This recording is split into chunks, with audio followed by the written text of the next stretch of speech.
Good afternoon. Welcome to Expose Yourself to Art, a show that explores the creative process by inviting artists from various genres to come in and share with us stories of their life and to tell us about their work. My name is David Schrader, and with me, as always, is my co-host, Linda Scheller. Linda, come on in. Hi. Hi, David. Happy New Year. It's a new year. We're starting a new series. I'm looking forward to it. I have to tell you today, though, I'm feeling a little bit, outnumbered, like a fish out of water.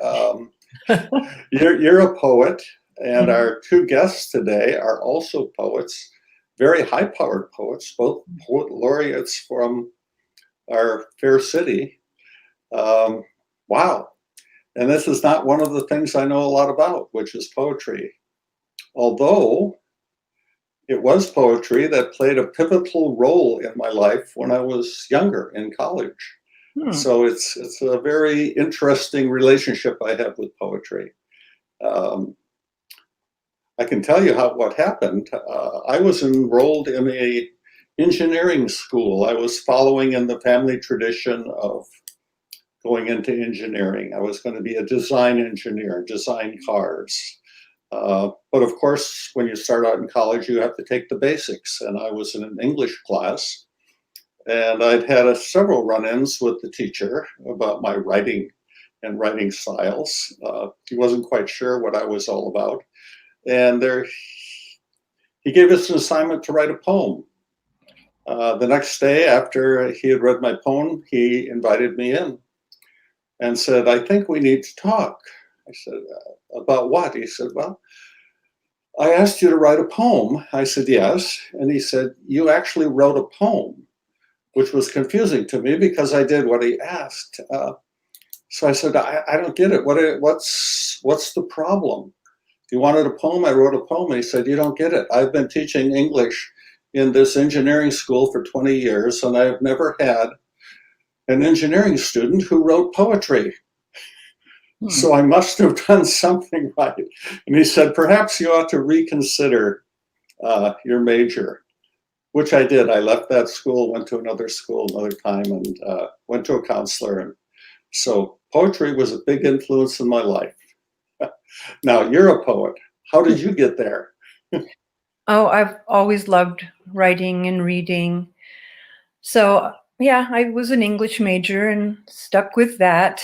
But when I was young, I wanted to be a scientist. Specific, I wanted to study reptiles and amphibians. Oh. But my idea was you go, to their natural habitat and observe their behavior, and it just sounded lovely. And then I realized this would involve dissecting them and a lot of unpleasant things. So I stuck with books and writing, and I'm glad I did. Okay. Has any of that stuck with you? Your interest in, the body? Yeah. I love animals. I always will. Okay. Well, anyway, enough about us. We have two very high-powered guests today. Those are my words. I say that whenever I'm, feeling somewhat underwhelmed with myself in a field. So anyway, today we have Stella Beratlis. Stella is the author of the collections Alkali Sink and the forthcoming Dust Bowl Venus. Her poems have appeared in the anthologies The Place That Inhabits Us, Poems from the San Francisco Bay Watershed, and California Fire and Water. Beratlis served as Modesto's Poet Laureate from 2016 to 2020 and works as a librarian at Modesto Junior College.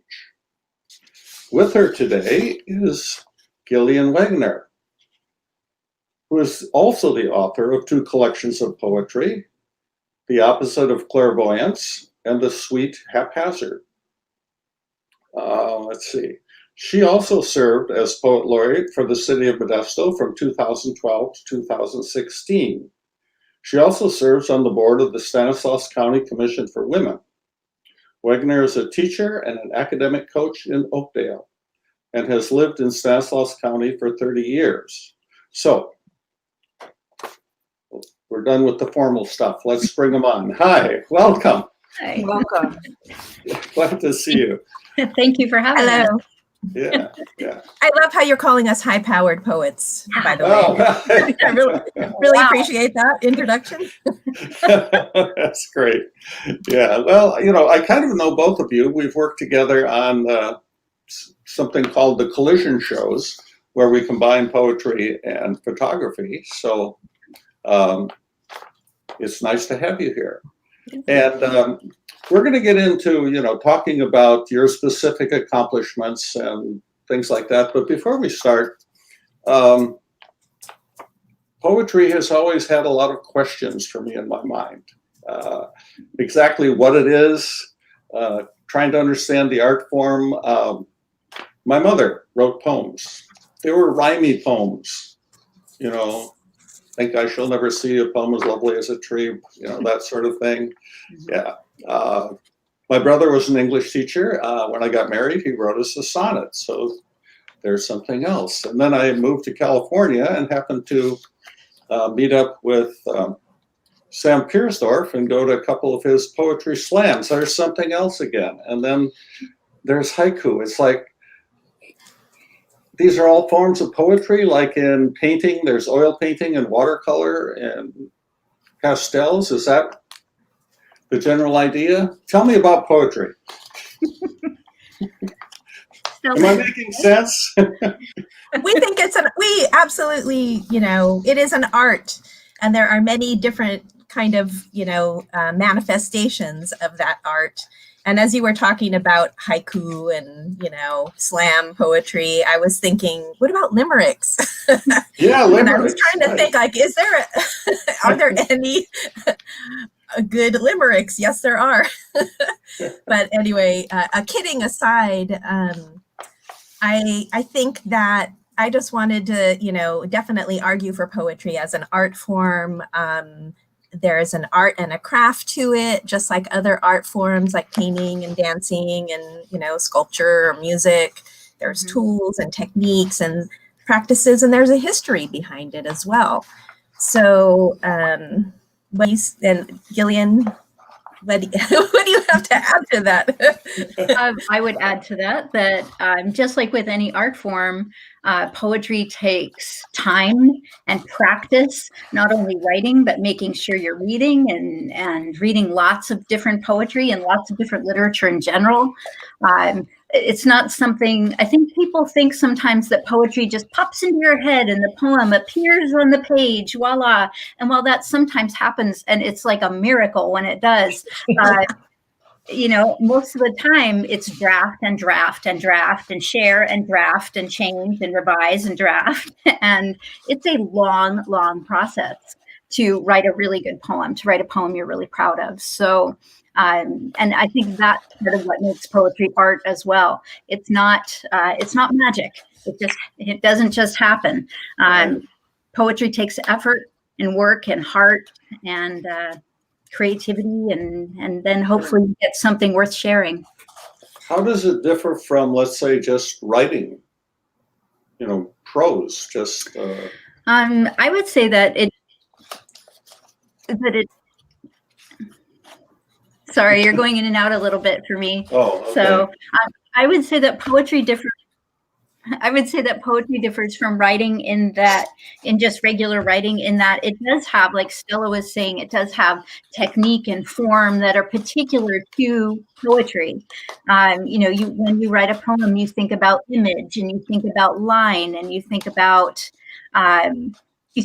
what word is going to be at the end of the line, and will you have a stanza break here, and what image are you going to end with, and will you use punctuation or not? And all of that comes into play when you're writing a poem. Uh-huh. Okay. Well, one more. Go ahead, Stella. I was going to say that I just read, I don't remember whose definition this is, but as I'm saying it, if this triggers anything for you, I just read that writing prose is like walking, right? There will be one foot on the ground writing poetry is like running, and you have both feet off the ground at some points. And when you're really doing it well, like you sustain that kind of that height and that loft of, you know, your feet off the ground. So I just thought that was a really interesting metaphor. Sorry, That's a very poetic way to put it. Of course. Of course. One last thing before I turn you over to Linda here. You've both been poet laureates. What is that? Oh boy. What does a poet laureate do? Is this an honor? Are there expectations that go with it? Is it even an honor? Gillian, go. You're so good at I think we should consider it an honor. Let's do that. So Okay. we do in Modesto. Stella and I have both been poet laureate of Modesto, and sometimes the city of Modesto does not remember they have a poet laureate, and so you kind of have to advocate for yourself as laureate that you're here and you're ready to write, and what's the next project, and you have to kind of insert yourself into things. But the idea of a poet laureate is that you write poems that celebrate the city and everything that goes on here, or that, you know, critique the city and things that go on here as well. So being poet laureate is an honor. I really enjoyed my 4 years. It gave me a little tiny platform from which we could kind of do a couple of other things for the city, which was really nice. And I like it. Stella, what do you think? Yeah, it was such an honor to be poet laureate for the last, for 2 terms in a row. So each term is 2 years long. And if you're lucky, they just renew your term. And so then you end up serving 4 years. And I was the 7th poet laureate for the city of Modesto. Gillian was the 6th. Then I think right before Gillian, I can't remember if it was Sam Piersdorf or if it was Ed Bearden. Okay, Ed Bearden. And then Sam before that. Right. So there haven't been very many poets laureate for the city of Modesto. So, we're appointed by the city council. The process is that the city opens up the applications for poet laureate when at the end of as we're getting nearer to the end of the previous term, and people apply for it, and the Culture Commission makes a recommendation, and they forward their recommendation to the city council, and the city council appoints you. You get to read a poem at the city council meeting. And then you basically are available to the city and also to civic groups around the county to create poems to commemorate occasions. And right. So, that's something that as a poet, I had not usually done. I didn't write I wasn't accustomed to writing poems about the retirement of the personnel on the economic development committee for the city of, so there were, and so it was super challenging. It was actually like a really good stretching of my poetry muscles, because I just thought, how am I going to write a poem about an occasion and still have it be a poem that has a kind of that does what I want my poems to do. Is the poem speaking to this this particular occasion, but also speaking about ourselves as individuals and how we live in the world. And so that was always a real challenge. And Gillian and I, just for the heck of it, I should say that we would often share our poems with each other before they went public. Like, what do you think about this poem? Is it completely terrible or what? Is there some way to access what you did as a poet laureate? Are these things recorded somewhere? Is there a poet laureate museum or? Wow. No. I think the easiest way to access anything that we wrote as poet laureate is to contact us. Oh, okay. I'm really lucky that one of my poems is at the at the MJC Natural History Museum. So Wow. there's a plaque with one of my poems on it, thanks to two really lovely ladies. And so I'm honored to have that. I know Sam Piersdorf, former poet laureate, has a poem up at, I think, Memorial Medical Center. I think there's a poem up there. So Okay. sometimes they get memorialized, but most of the time we read them at an occasion and then we take them away with us, and that's that. So Okay. yeah. What's the word? Not ethereal, ephemeral. Ephemeral. Transitory. That's a good word. Yeah. Ephemeral and occasional. Occasional Okay. and ephemeral. Okay. So enough of my interference with this and my questions. I'm going to turn you over to Linda. She has some questions for you. It's time to get to know the two of you into some depth and where you came from and how you became a poet. So Linda, take over. Well, I wanted to know, what are some sources of inspiration for you? How about you, Gillian? Maybe you can go first. Sure. Thank you. Gosh. So when I was about 9, my aunt Roberta gave me a book of poetry, one of those big, thick children's volumes of Golden Treasury of Poetry or something. The editor was Louis Untermeyer. Oh, And I still have it. It's right over there. And that book was a huge influence in making me a poet. I read it and I reread it and I reread it, and it just really struck a chord. I memorized the poems and like recited them to poor people that I came across, and I loved that. And so I just started writing early, and I kept doing it. I kept reading poetry. As an adult, I have to say that the poet Brenda Hillman has been a huge influence. Jane Mead, the late Jane Mead, has been a huge influence, and the late C.D. Wright also. 3 female poets, 3 wonderful poets from different parts of the U.S., and just reading their work, especially Brenda Hillman's. It was reading her work that made me decide this is what I wanted to do. This was my area. And so particularly her book, Fortress. So that's kind of where I came from there. marvelous. How about you, Stella? So how did I come to poetry? Wow. I started writing poems when I was, in 3rd and 4th grade in elementary school. And so I was highly encouraged by my elementary school teachers, who were very encouraging and supportive. And I wrote little books and shared them with my teachers. And, but then I always was a huge reader, and I kept a journal. Throughout my life, I have kept a journal on and off, less so, I think, as an adult, but I came back to writing poetry actually with the help of Gillian. When I was in my, when I was pregnant with my daughter in 2000, 2001. No, my pregnancy didn't last that long, but around that time, I was Gillian invited me to join her writing group that she was in, because I kind of, shyly shared some of the poems that I had written, the very few poems that I had written in my 20s. And she's like, these are not bad. These are worthy. Like, you are a poet. You should explore it.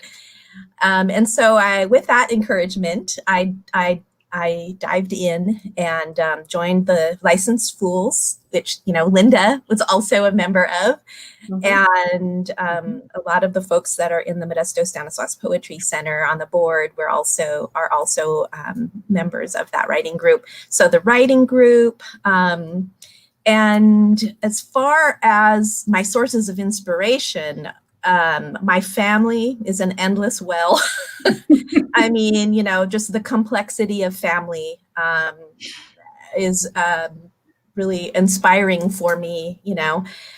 Life experiences that I've had that are weird and, like, wow, I survived that thing. Being Greek American, so my heritage and some of the stuff around that, and relationships with people, and also just the place is a big influence for me. The natural world, the Central Valley is such an interesting place to be a poet.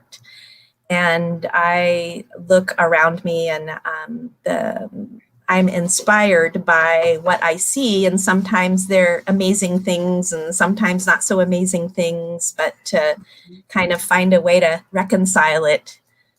It's what I try to do in poems. Oh, great. What is your typical writing process, Gillian? As was mentioned earlier, I'm a teacher, so I don't write a lot during the school year typically. So there's just not time or mental energy to do a lot of that. So I write a lot during the summer. And basically that means that once school ends, there's 2 weeks of misery where I'm sure I'm never going to write a good poem ever again as long as I live. And eventually I kind of work my way out of that. And basically I just try to tap away at it every single day. A couple hours. If I can get in a couple hours, I feel pretty good. Writing's kind of exhausting, so a couple hours is a lot. I read a lot of poetry, so I'll read, I'll think about it, I might write something, and that's kind of how it works. Sometimes I write something I really like. Sometimes I might write a couple drafts of a poem or of poems in a day, and kind of work on them over time. So if I end a summer with 4 or 5 poems that I think are pretty good, I've had a good summer. So, and that's kind of the way it goes. Doesn't mean I don't write during the school year. It just means I don't put the pressure on myself to really produce something during the school year. There's just too much else going on. Mm-hmm. Oh, I know. I don't know. Stella, what's your writing process? I wish I could say that I were highly disciplined and that I've got a real structured process.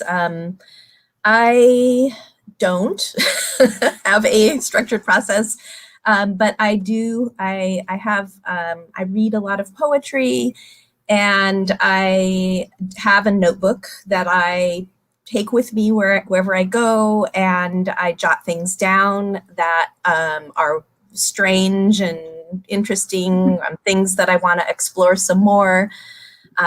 Weird phrases that I hear at presentations or in conversation snippets around me. And I use those notebook writings as kind of seeds for poems.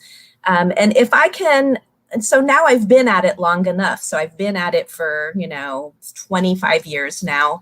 And I trust that though, as long as I'm writing in my notebook, that there will be poetry at the end.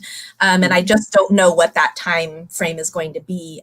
It's really typical for me to absolutely I hate everything I write right after I write it. I think it's terrible. And I now know that when I'm really close to it like that, when I've been working on something, I need to step away from it and put some distance between my brain and that writing. And usually when I come back to it, I wonder, why did I hate that? That's not terrible. There's good stuff there. And I revise, and then that's when things take shape.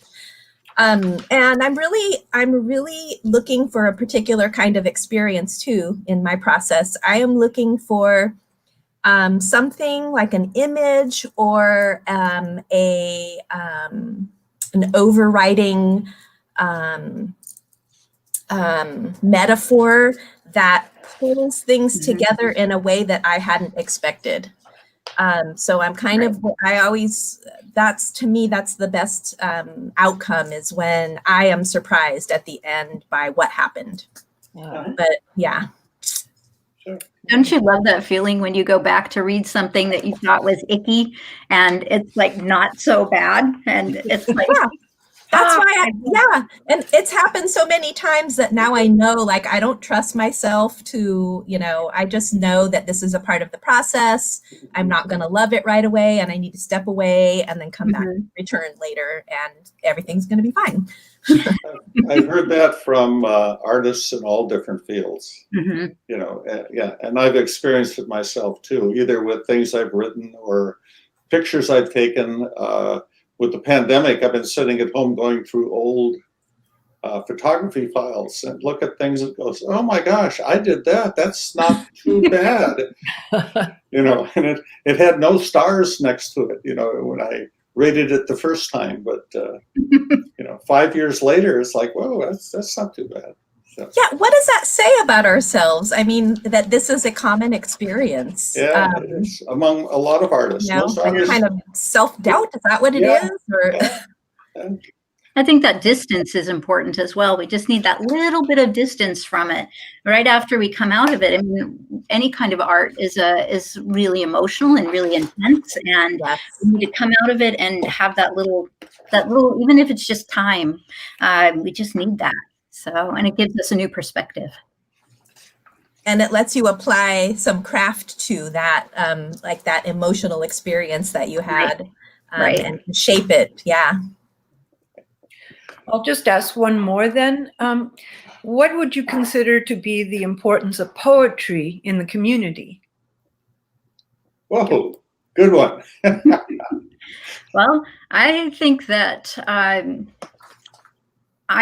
poetry makes the world better. I think it makes us see the beauty in places where ordinarily we might not see beauty. You know, people drive through the Central Valley and they don't think this is a lovely place a lot of the time, but there's so much beauty here and so much loveliness, which is not to say that every poem is obsessed with beauty, but you know, I think it makes us pay close attention to the world around us.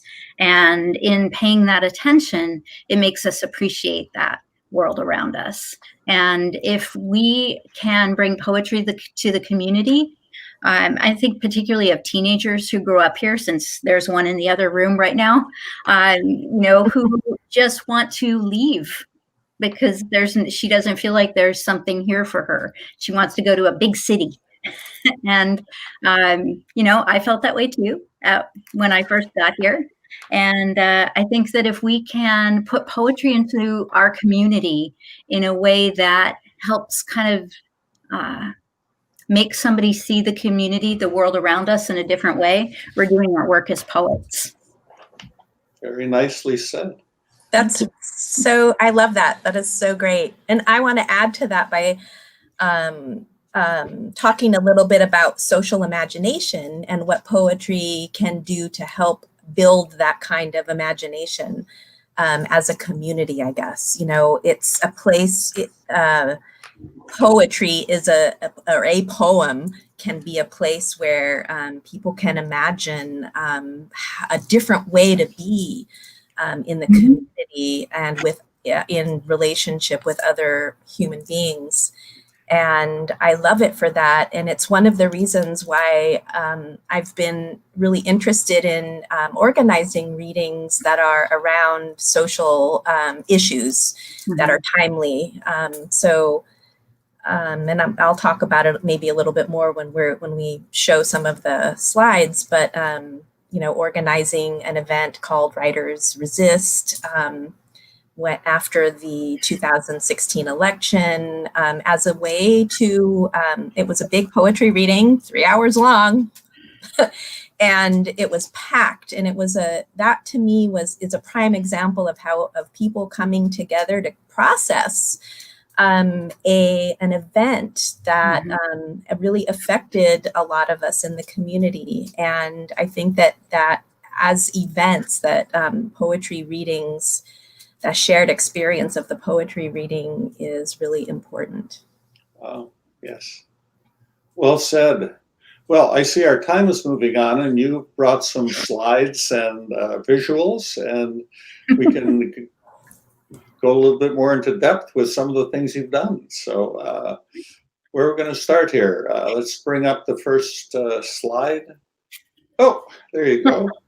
Hey, friend. Okay. Oh boy, where was this? What's going on here? I think this was at Mod Shop, as Stella reminded me yesterday. And, you know, I have to say that Stella and I have known each other for quite a while now.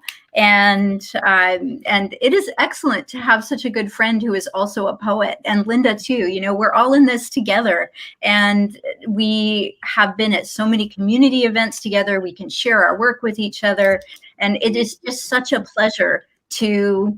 I don't think I'd be the poet. I know I wouldn't be the poet I am today without the community of poets that we have, and maybe Stella in particular. So yeah, we do a lot of poetry stuff together.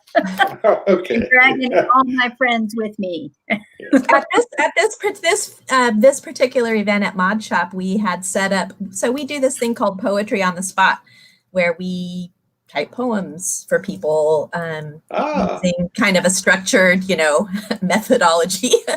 And so this was just taken at that event when we were sitting in front of, you know, behind typewriters, manual typewriters. Yep. Yeah. Oh, poetry on demand. Wow. Yeah. They give us 5 words. We write them a poem. So. Ooh. And we do that as a service to the community. So Okay. It's a lot of fun. And boy, does that ever stretch our poetry selves. I am not proud of a lot of those poems. But talk about surprising ourselves. Think about all the times we've written a poem, we're like, holy moly, that's actually pretty good. Yeah. And it's amazing how often people will take the poem that we've just written for them and be just in awe that this poem speaks to them in a way that they were not expecting, and that surprises them too. So that's one of my favorite things we do in the community. Okay. So yeah, here we are. Yeah, there it is, right there. There you There's are. Yeah, here's Linda too. Yay. So yeah, we have little poetry cubes that they can, like dice that they can throw out there, and if they need ideas. But yeah, we've written a lot of poems with the word shining in them. So happy. Do you remember any? No, not off the top of my head. Okay. That's okay. Good. I have to remember to be there at your next one. Definitely. Yeah. After vaccinations happen. Yeah. Yeah. So this is the opposite of clairvoyance. This is my first book from 16 Rivers Press. Both of my books and both of Stella's books have been published by the Poetry Collective out of the Bay Area, 16 Rivers. And basically all the work with this poetry press, and they only publish poetry, all the work of publishing is done by the press itself, by the people in the press. So it's a really good way to learn everything you need to know about how to publish a book. And they do really lovely work. So I feel very lucky to have been a part of that. Is there a theme? I mean, you have a title, The Opposite of Clairvoyance. Yeah. I think the theme is basically that. Sometimes you just never see it coming. You know? Kind of the way you picture your life is not usually, I think, the way that our lives come out. And so it's sort of the opposite of clairvoyance. And I did not intend to live in the Central Valley, but here I am, and here I've been, and I am very happy here. So, but if you had asked me that 31 years ago, I would have said no, why, no. Were you planning so that was the opposite of clairvoyance. And a lot of both my books. Were you planning to share any of the poems from within that? So, okay. I won't interrupt you anymore. Go ahead. Yeah. Oh, no, that's okay. Sorry. I could share a pretty short one. Let's see.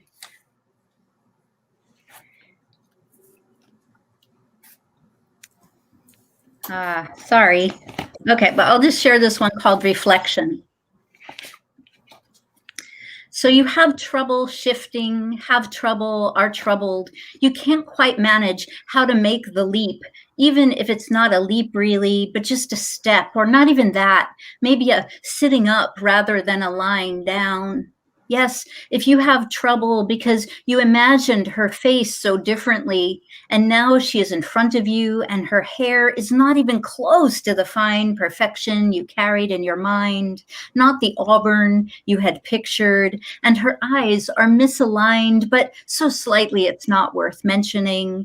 And now she is in front of you, right here in front of you, and you are married, and in the other room of this house that you always thought would be bigger and more rustic, in the other room, there is a child whom you had assumed would play the cello or at least the guitar. But mostly the kid seems to stare out the window. The kid is a dreamer, and that wasn't the plan. And you go off to work every day and stare at yourself, staring back at yourself in the train window, and are surprised because, boy, oh boy, is it hard to make the shift between all that you imagined you were a dreamer and all that really is. And could that really be you, the guy with the tie and the crow's feet and the glasses, in which there is an even smaller reflection of you staring back in disbelief? Oh, thank you. So the opposite of clairvoyance. Beautiful. Thanks. Thank you very much. Yeah. So probably next slide. Next slide. What do we have here? Oh, yay. So this is a flyer for a project that we did, a book that we published in partnership with Sam Piersdorf and Ed Bearden. So it was me, Gillian, Sam, and Ed. And it was collecting the work of Modesto poets, Modesto area poets. And so this is just an image from the online book launch, which Sam Piersdorf organized because he is so good at promoting poetry, any projects that he does. So for a minute, this book was like the top seller of poetry books in on Amazon. Wow. For the day, a Saturday, October 22nd, 2011, that was the day, that was our online book launch. And so we had enough sales that it vaulted us to the top of the list of poetry books sold. So that's it. I know. So that's why I thought it would be fun to include this one. Okay. That was in 2011, obviously. 11. I can't believe it was that long ago. I know. Okay. So what's next? Here we go. Whoa, there you are. Yeah, this is an old one, but this is from a Collisions reading.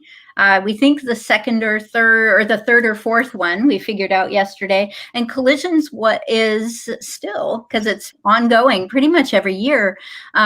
Collisions is an event that David put together along with whichever poet was willing to assist at the time. So I did it for several years. Stella's done it. Sam Piersdorf's done it. But basically what we do is coordinate visual artists or photographers with poets, and they write to each other's work, and it's a collision of artistic expression. So it's been a really, really interesting set of artwork, and it's been fun to be a part of. And it's always got a great, the reception during Art Walk is always like a really well-attended event. And I just wanted to point out that the title of the project, Collision, also refers to the individual fireworks that can ensue when you partner together with somebody that, maybe has a different idea for what they want how they want their image to be paired with a poem. So I will just use as my example, my initial participation in Collision was with Adrian Mendoza, and we totally disagreed about like the poems that would accompany a couple of his images, and we worked it out like adults. But I just thought, like, the name, the word collision describes it perfectly. Yeah. Yes. Yeah. Yeah, every year we've had one or two divorces because the poets and photographers are paired somewhat anonymously, and you don't know who you're going to get. And I was surprised at how well most of them work, but every year there's a couple divorces and a couple spats, Yeah, And, people that quit in a fit of pique. That's right. But the success of the program has astounded me from day one, from the first one. As you said, when they have the poetry reading, the reception, the place is packed. I was absolutely astounded that people turned out for poetry. Mm-hmm. I mean, it was like, wow. I've never, Well, to be fair, it was art walk, and there's also wine and food involved. So yeah, I know, but I was still impressed. I was very, very impressed. they were It there gave- for photography too. It gave me an entirely different perspective on our community. Mm-hmm. That poetry could be this moving an experience, or a big draw, I should say. Mm-hmm. Yeah. Yeah. Absolutely. So anyway, let's move on. What do we have next here? Oh, yeah. So this was at the list in 2016. I was very kindly given a Mama Award for contributions to the poetry community. So that was a nice surprise. And yeah, that's what that is. Okay. Congratulations. Thank you.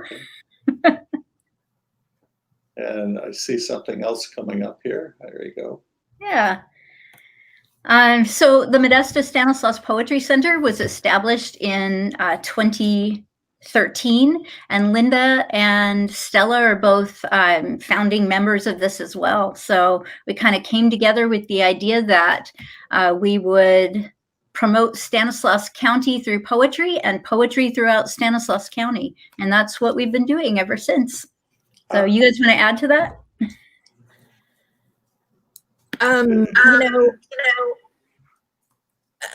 I think that it's nice for folks to know that we do reading for folks in senior communities. We have done workshops. We're having a little. Yeah. Hold Yeah, it. I hear the echo too. Yeah. So let's move on to the next. Yeah, I don't know what's happening here. So. Okay. I still hear the echo, but if you guys are okay and give me a thumbs up, I'll just talk a little bit about the book Alkali Sink. So this is my debut collection, and as you can see, it's got a map on the cover. That is a map of Merced and Stanislaus counties, I think, the county line between Stanislaus and Merced. And as you can guess, it's very place-based. This was published by 16 Rivers in 2015. And it was another, like we were talking about how you hate your work when you first do it. When the book came out, I expected to feel some kind of immense relief and sense of pride, but I just felt weirdly empty. And I don't know why. I don't know why that is. It's one of those things like your baby has, you need a little bit of time and distance from it. So I don't know what else to say about that. There's a lot of poems in there about Central Valley. There's a lot of poems in there about my Greek American family. And it was a nominee for the Northern California Book Award, wasn't it? Yes, it was a nominee for the Northern California Book Award, which it was in 2016 for the prior year publications in California. So that was super exciting. And I got to go to a ceremony at the San Francisco Public Library where they did the awards. So that the awards were for all sorts of publications, not just poetry. So that was wonderful. Share a poem from this? Oh yeah, I would love to.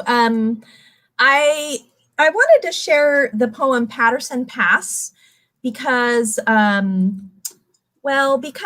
was kind of the first poem that was noticed, I guess you could say. And this poem also appeared in the 16 Rivers anthology, The Place That Inhabits Us. And as you can see, if you are looking at the screen right now, and if I don't know if you need to full screen it or whatever, but the first line of the poem is, this is the place that inhabits us. So the title of that anthology was taken from this poem. This poem was published in The Place That Inhabits Us before I was a member of 16 Rivers Press. And it was my first real poetry publication. That was so thrilling to me. Then later on, this poem was selected by an artist named Jenny Holzer, who does these LED displays, these installations in public places. And so this poem was chosen to appear in, to be a part of the installation in the remodeled transit center in San Francisco. So, so Patterson Pass. This is the place that inhabits us, the place where inversion, layering down, spills water into trough and tap of valley. Altamont of my rib, aqueduct of your chest, anchor of homes, totem of tract and sky, tied up in blue's drawstring bag. Below me, you, and sky above, all that dihedral flight distilled down to seep spring monkey flower. This landscape has settled into a familiar refrain. Kestrel, kite, shrike, red tail, folding into the blade, sometimes a crow, sometimes a man saying, hey, an exhalation. Here, uncertainty does not seem complex, loaded as it is onto crackling pallets and driven off to substations of the West. Wind and how we don't understand the farming of it, how the mills hum, moan, susurrate hoarsely, how the skin cartwheels into windmills, electromagnetic field.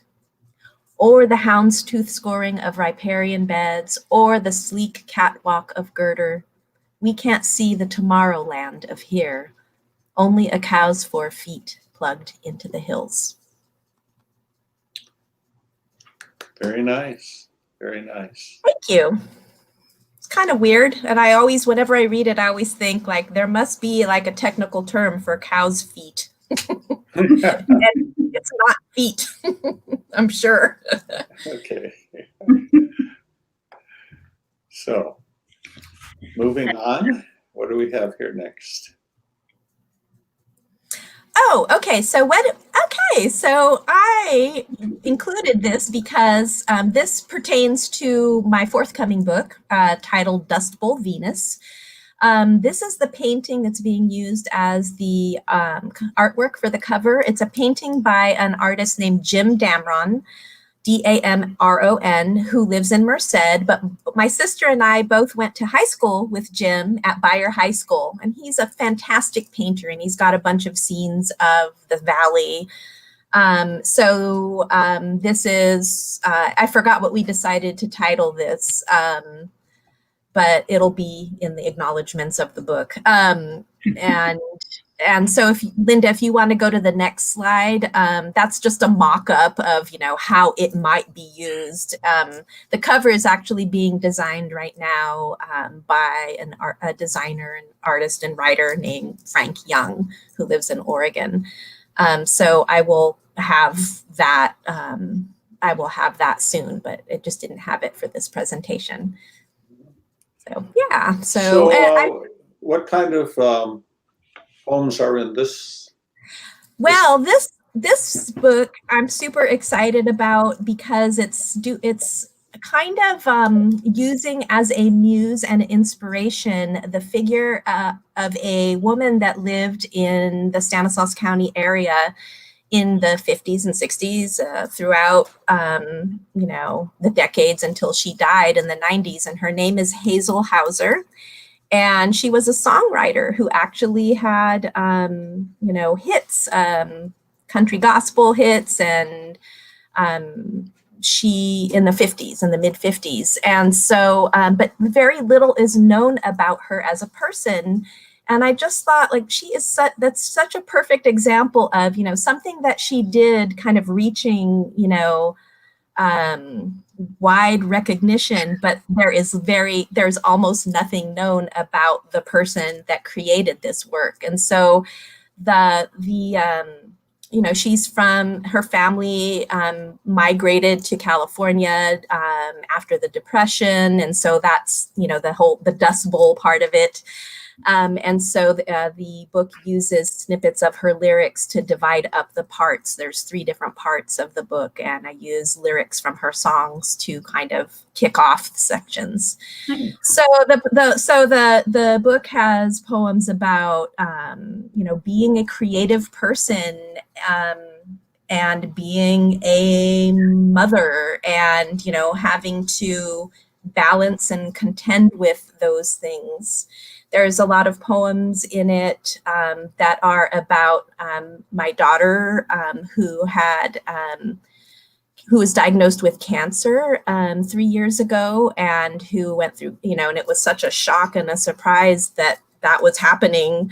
And so a lot of the poems in there are kind of, trying to write around that experience. So that's the work that's there. Ah. Oh, I can't wait to read it. Congratulations, Stella. Yeah. Thank you. Very Thank you so wonderful. much. Thank you so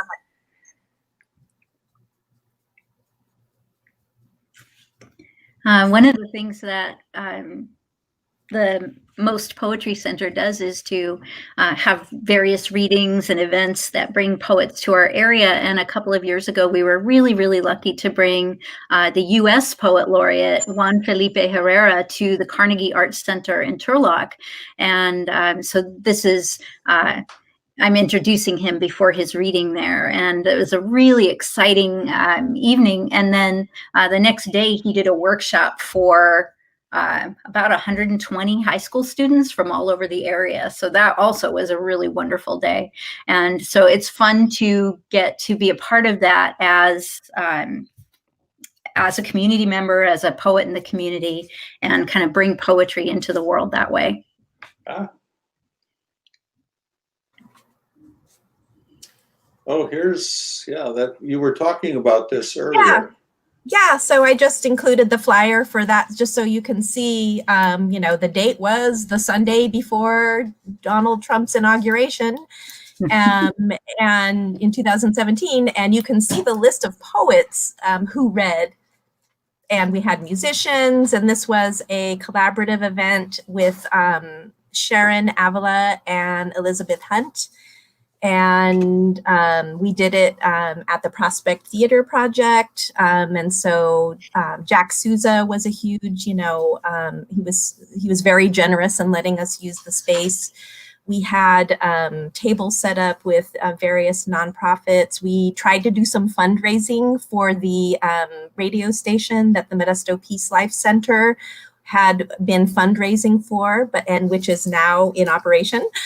An example of the kind of activity that I love doing in the community. Yeah, it reminds me of the question Linda asked earlier about, the interaction of poetry with the community. I mean, that's it. Yeah, very much involved. Yeah. Okay. It warms my heart, I said, sorry, and then I muted myself in the middle of my sentence. I know this echo thing becomes a real problem sometimes. So this is your second book, Gillian? It is. So, this is also from 16 Rivers Press. And this one was fun to work with because Marian Martino, a local graphic designer, designed the book.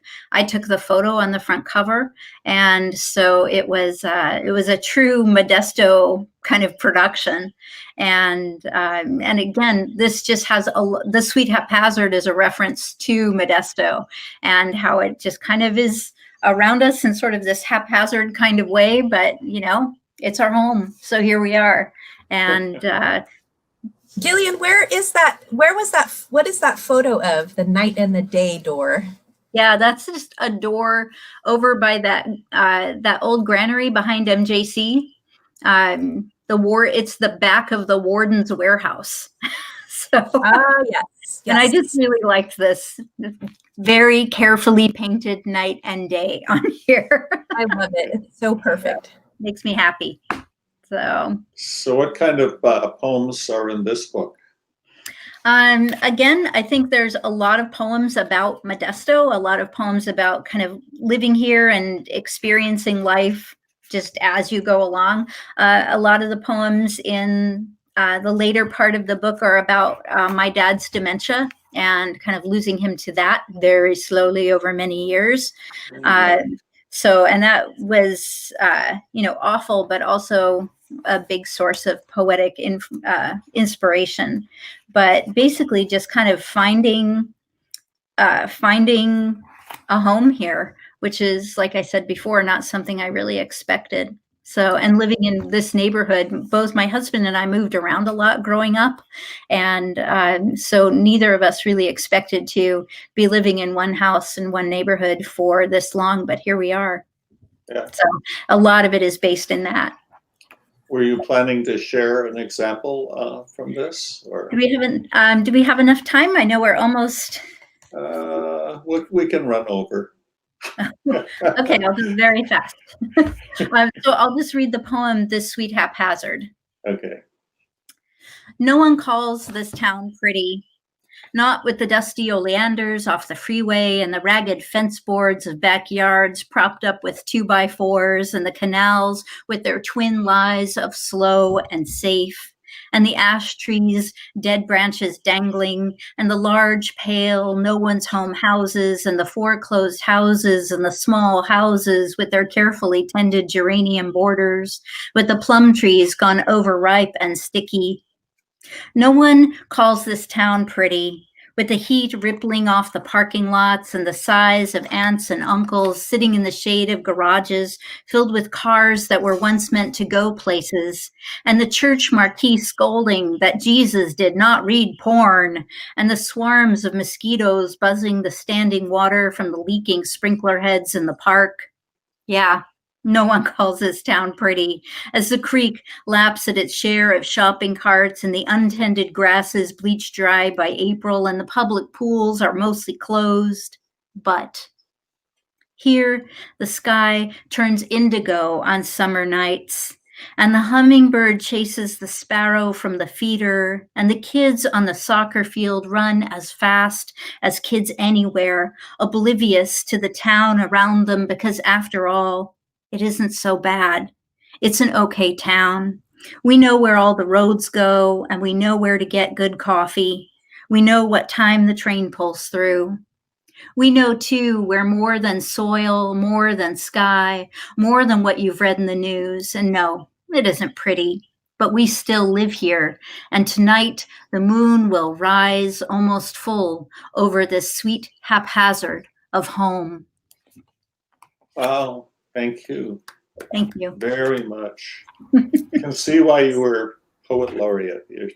Thank you. There you go. That's as good an explanation as what a poet laureate does.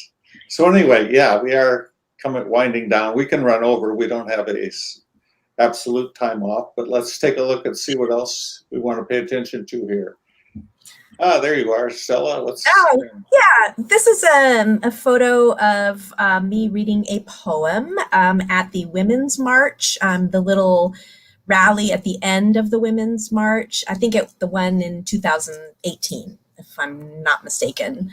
And yeah, so that's just right up my alley. I love reading a poem at an event like that, where people are expressing their First Amendment rights, protesting and speaking out, speaking for social justice. And the poem that I read was about whiteness and intersectionality, and I got lots of feedback about that.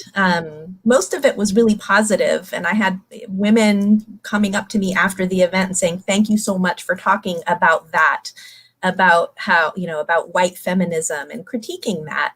And then I also had some white women saying, I don't think you should mention the word white in there, like just talk about, don't talk about being white and how that's a factor. And so yeah, it was just a really interesting experience to read something like that. And that was something that I was able to do because it wasn't an official, City of Modesto event or anything like that. It was just me, writing a poem that was a form of political speech. And it was, I like being part of it. Good, good. Well, we are running over the time a little bit here. We can. Is there any of these final ones that you want to definitely say something about? Any of your slides? I see that we've got, there you go, Gillian. So yeah, this was just a poem that I wrote after the Marjorie Stoneman Douglas high school shooting.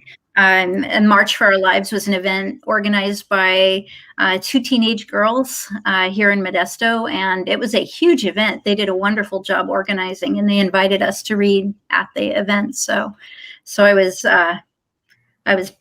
proud to read there. So okay. This was a poetry reading at Modesto Junior College, Words as Sanctuary. And we just had poets there from the Hmong American Writers Circle, as well as a poet that is active in Undocu Poets, Esther Lynn and Aidid Medina from Fresno. And yeah, it was just one of those readings that was like a partnership between the library and the Modesto Stanislaus Poetry Center. And it was the first reading that we did at the Modesto Junior College Library. Uh-huh. a great reading. And I recognize that.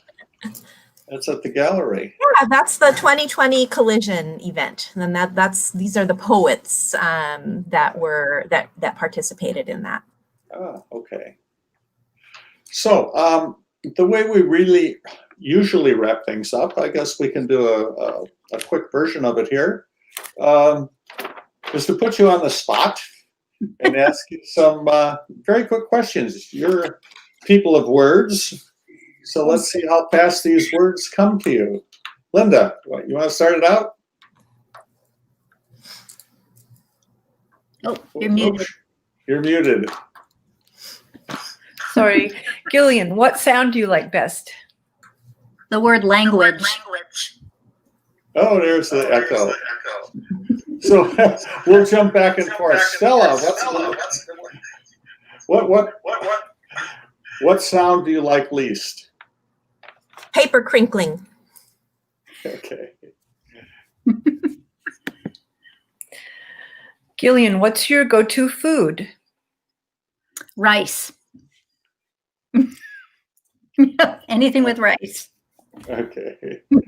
Let's see. Stella, what's your favorite animal? A dog. A specific dog, my dog. Okay. Gillian, what gives you hope? Kindergartners. They give me a lot of hope. I love them. I don't teach kindergarten. I don't think I'd be very good at that, but I'm at an elementary school a lot where I get to see the kids doing their kindergarten thing, and it makes me really happy. They make me hopeful. Okay. Stella, if you weren't a poet, what would you be instead? Oh, well, I'm already a librarian. But, as far If you weren't a librarian. I'm a wannabe painter. So that's what I would try to be doing. Oh, okay. Here's my last question. Gillian, if you could snap your fingers and be anywhere in space and time, where would you go? That's a really good question. In time, I think I'm in a pretty good place right now. So as a woman, there's a lot of work to do, but I'm okay being where I am in time. In place, I don't know. I'm very fond of New York City, so maybe I'll send myself there. So this is a final one for both of you. What's it going to say on your tombstone? Stella. This is terrible. I can't believe you're just putting us on the spot like this. Come on, you sat at a table and wrote poetry on. Yes, I know, but we revised a lot too. My tombstone will say she put a lot of miles on her car. Okay. Gillian. The worst is over now. Oh, wow. Okay. Well, anyway, That's amazing. the worst is over now. The worst is over now. Oh, thank you. This has been very, very enjoyable. Yes. Thank you so much for having us. Yeah, thanks. That was super fun. Okay. Thank you both. Thanks, Lovely Linda. talking with you. Thanks, Yeah. Linda. One final thing to say before we close it all off is that next week we have Jeremy Stalling, who is a singer who came from Modesto and is now on Broadway singing with Phantom of the Opera. He's a Modesto boy who's moved on, and he's agreed to come back and talk to us about his journey. So again, thank you for being here, and wonderful. Thanks for the poems. Thanks for everything. Could talk to you, could talk to the two of you for a long time. Very interesting things. So Thank you so much. Thanks. okay. Bye.